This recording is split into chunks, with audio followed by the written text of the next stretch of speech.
मजबूत जड़ें और पत्तों और शाखों का हसीन तालमेल।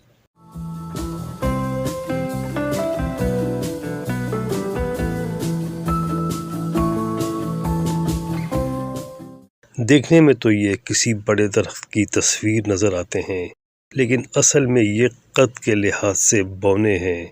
इन्हें बोनसाई पौधे कहा जाता है।